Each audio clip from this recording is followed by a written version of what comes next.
Right ఇక breaking news చూస్తున్నాం. అమెరికాలో తెలుగు విద్యార్థి జాహ్నవి కందులనైతే మృతి కేసులో కీలక మలుపు తిరిగిందని చెప్పాలి. ముఖ్యంగా చూసుకుంటే ఇక్కడ అమెరికాలో అయితే తెలుగు విద్యార్థిని జాహ్నవి కందుల కేసులో మరో కీలక మలుపు తిరిగింది. ఆమె కుటుంబానికి $29 మిలియన్ పరిహారం కూడా చెల్లించేందుకు సియాటెల్ నగర పాలకులు అంగీకరించడం అంతర్జాతీయంగా చర్చనీయాంశమైందని చెప్పాలి. భారత కరెన్సీలో ఇది దాదాపు 262 కోట్ల రూపాయలకైతే సమానం. ఈ పరిహార ఒప్పందాన్ని సిటీ అటార్నీ ఎరికా ఇవాన్స్ అధికారికంగానైతే ప్రకటించారు. జాహ్నవి మృతి పోలీసులు అయితే వ్యవస్థలో బాధ్యత పారదర్శకతపై కూడా అమెరికాలో మళ్లీ చర్చకు దారితీసిందని చెప్పాలి. ఈ కేసులో భాగంగా తర్వాత పోలీసుల చర్చపై కూడా అంతర్గత విచారణలు మరింత కఠినతరం చేయాలని కూడా స్థానిక మానవ హక్కుల సంస్థలు డిమాండ్ చేస్తున్నాయి. మరి ప్రమాదానికి కారణమైన అధికారిపై కూడా తీసుకున్న క్రమశిక్షణ చర్యల వివరాలు కూడా త్వరలో వెల్లడయ్యే అవకాశం కూడా ఉందని వర్గాలైతే చెబుతున్నాయి. ఇరు పక్షాలు గత వారం కోర్టులో అయితే సంయుక్త పిటిషన్ దాఖలు చేయడంతో పరిహార ఒప్పందానికి న్యాయ ప్రక్రియ కూడా వేగం పెరిగింది. అదే విషయంలో కోర్టు ఆమోదం లభించిన వెంటనే పరిహారం కూడా విడుదల చేసే ప్రక్రియ ప్రారంభమవుతుంది కూడా సమాచారం. ఇదే సమయంలో జాహ్నవి కుటుంబానికి అమెరికా భారతీయ సంఘాలు మద్దతుగా నిలుస్తున్నాయి. ఈ ఘటన భారత విద్యార్థుల భద్రతపై కూడా మరోసారి ఆందోళనకు రేకెత్తించిందని చెప్పాలి. విదేశాల్లో చదువుకున్న విద్యార్థుల రక్షణపై మరింత సమగ్ర విధానాలు కూడా అవసరమని నిపుణులైతే అభిప్రాయపడుతున్నట్టయితే తెలుస్తోంది. భారత విదేశాంగ శాఖ కూడా ఈ కేసును సమీపంగా పరిశీలిస్తున్నట్టు కూడా దౌత్య వర్గాలైతే సూచిస్తున్నాయి. తెలంగాణ మహారాష్ట్ర సరిహద్దుల్లో ఎలుగుబంటి హల్చల్ చేసింది. 8 మంది వ్యవసాయ కూలీలపై దాడి చేసి తీవ్రంగా గాయాలు అవ్వగా ఒకరైతే మృతి చెందినట్లు కూడా స్థానికులు తెలిపారు. ఈ ఘటన మహారాష్ట్ర కిన్వత్లోని దన్సూర్ గ్రామ శివారునైతే చోటు చేసుకున్నట్లు సమాచారం. ఇది ఇలా ఉంటే ఎలుగుబంటి తెలంగాణ వైపు కూడా వచ్చినట్లు సమాచారం. దీంతో ఆదిలాబాద్ జిల్లా బోధ్ మండలంలో అటవీ శాఖపై కూడా అలర్ట్ అయితే ప్రకటించింది. సరిహద్దు గ్రామాలకు అప్రమత్తం కూడా చేసి భారీ బందోబస్తు ఏర్పాట్లు కూడా చేసినట్లు అధికారులు తెలిపారు. అలాగే నిగిని అయితే మర్లపల్లి అటవీ ప్రాంతాలకు వెళ్లవద్దని హెచ్చరికలు కూడా జారీ చేశారు అధికారులు.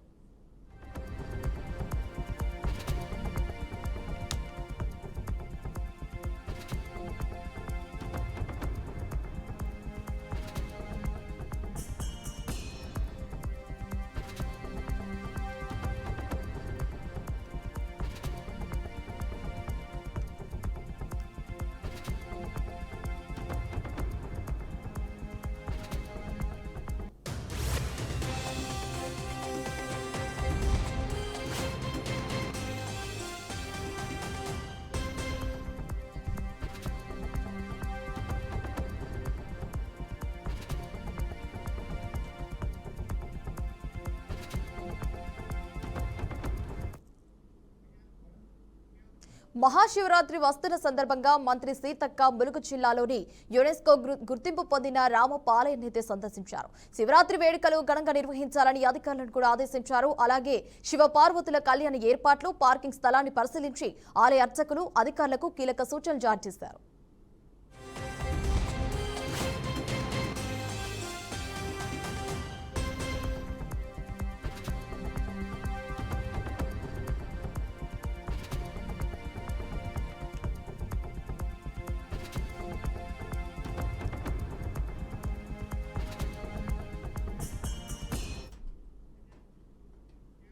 టర్కీ పార్లమెంటు రణరంగాన్ని తలపించింది. కొత్తగా న్యాయశాఖ మంత్రి నియామకం తీవ్ర వివాదానికైతే దారితీయడంతో అధికార ప్రతిపక్ష పార్టీల సభ్యుల మధ్య తీవ్ర స్థాయిలో అయితే ఘర్షణ జరిగింది. ఎంపీలు ఒకరిపై ఒకరు పిడుగు గుద్దులు కురిపించుకుంటూ కూడా తోపులాటకు దిగడంతో సభలో బుధవారం తీవ్ర గందరగోళం నెలకొంది. అధ్యక్షులు ఎర్డోగాన్ ఇటీవల క్యాబినెట్లో మార్పులు చేసి వివాదాస్పద అధికారి అయినటువంటి అకిన్ గుర్లెన్కి అయితే కొత్తగా న్యాయశాఖ మంత్రిగా నియమించారు. ఆయన ప్రమాణ స్వీకారం చేసేందుకు పోడియం వద్దకు వస్తుండగా ప్రతిపక్ష రిపబ్లికన్ పీపుల్స్ పార్టీ సభ్యులు అడ్డుకునే ప్రయత్నం కూడా చేశారు. దీంతో అధికార ఏకే పార్టీ సభ్యుల వారినైతే నిలువరించబోగా ఇరు వర్గాల మధ్య వాగ్వాదం పెరిగి తోపులాట ఘర్షణకు దారితీసింది. ఈ ఘటనకు సంబంధించిన వీడియోలు బయటకు వచ్చాయి.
పార్లమెంటులో బడ్జెట్ చర్చ సందర్భంగా ప్రతిపక్ష నేత అయినటువంటి రాహుల్ గాంధీ చేసిన వ్యాఖ్యలు రాజకీయంగా దుమారం రేపుతున్నాయి.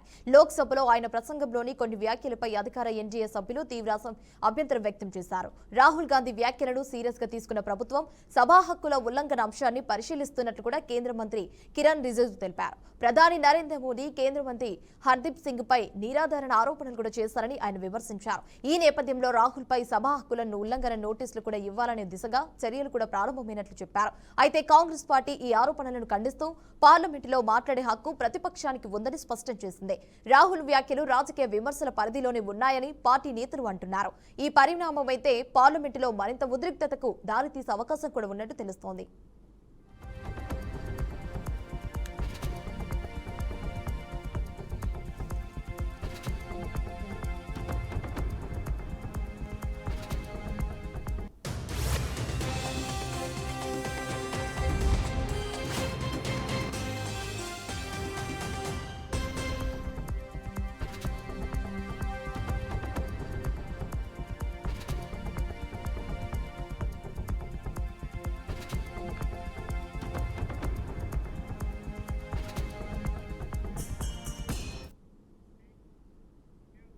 ఢిల్లీలో ఎర్రకోట సమీపంలో గత ఏడాది జరిగిన కారు పేలుడు ఘటనపై ఐక్యరాజ్య సమితి నివేదిక సంచలన విషయాలు వెల్లడించింది. ఆ దాడి వెనుక పాకిస్తాన్ కేంద్రంగా పనిచేస్తున్న జైషే మహమ్మద్ ఉగ్ర సంస్థ హస్తం ఉందని ఐరానా ఉగ్రవాద నిరోధక పర్యవేక్షణ బృందం అయితే పేర్కొంది. ఐరాస భద్రత మండలికి సమర్పించిన నివేదికలను అయితే జైషే సహా పలు ఉగ్ర సంస్థలు కూడా ఆర్థిక ఆంక్షలు, అంతర్జాతీయ ఒత్తిడిలు ఉన్నప్పటికీ దక్షిణాసియాలో క్రియాశీలంగా ఉన్నాయని ఆందోళన వ్యక్తం చేసింది. ఉగ్ర కార్యకలాపాల విస్తరణ కోసమైతే మహిళా విభాగాన్ని కూడా ఏర్పాటు చేసినట్లు నివేదికలో ప్రస్తావించింది.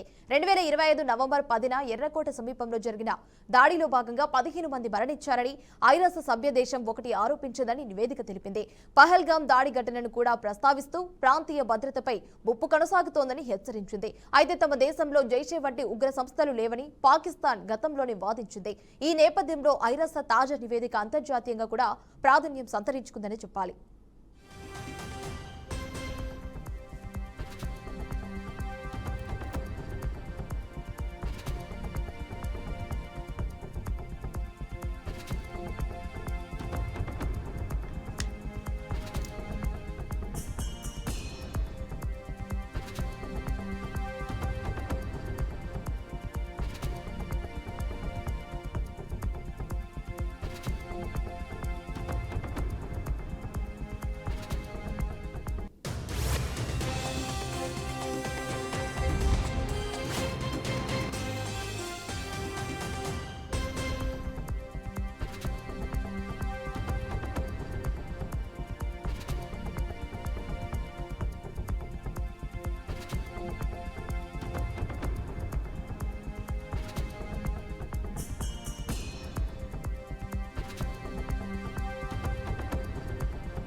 రైట్, ఇక బులెటిన్లో బ్రేకింగ్ న్యూస్ చూస్తున్నాం. ఢిల్లీలో ఎర్రకోట సమీపంలో గత ఏడాది జరిగిన కారు పేలుడు ఘటనపై ఐక్యరాజ్య సమితి అయినటువంటి నివేదిక సంచలన విషయాలు వెల్లడించింది.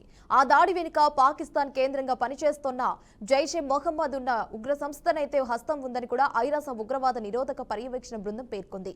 ఐరాస భద్రత మండలికి సమర్పించిన నివేదికలో జైషే సహా పలు ఉగ్ర సంస్థలు కూడా ఆర్థిక ఆంక్షలు, అంతర్జాతీయ ఒత్తిడిలు ఉన్నప్పటికీ దక్షిణాసియాలో క్రియాశీలంగా ఉన్నాయని కూడా ఆందోళన వ్యక్తం చేసింది. ఉగ్ర కార్యకలాపాల విస్తరణ కోసం మహిళా విభాగాన్ని కూడా ఏర్పాటు చేస్తున్నట్లు నివేదికలో ప్రస్తావించింది. 2025 నవంబర్ 10న ఎర్రకోట సమీపంలో జరిగిన దాడిలోనైతే 15 మంది మరణించారని ఐరాస సభ్య దేశం అయినటువంటి ఒకటి ఆరోపించిందని నివేదిక తెలిపింది. పహల్గాం దాడి ఘటనను కూడా ప్రస్తావిస్తూ ప్రాంతీయ భద్రతపై ముప్పు కొనసాగుతోందని హెచ్చరించింది. అయితే తమ దేశంలో జైసే వంటి ఉగ్ర సంస్థలు లేవని పాకిస్తాన్ గతంలోనే వాదించింది. ఈ నేపథ్యంలో ఐరాస తాజా నివేదిక అంతర్జాతీయంగా కూడా ప్రాధాన్యం సంతరించుకుందని చెప్పాలి.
ఇక ఇవి ఇప్పుడు బులెటిన్ అప్డేట్స్. మరిన్ని అప్డేట్స్ కోసం చూస్తూనే ఉండండి బీఆర్కే న్యూస్ తెలుగు సత్తా.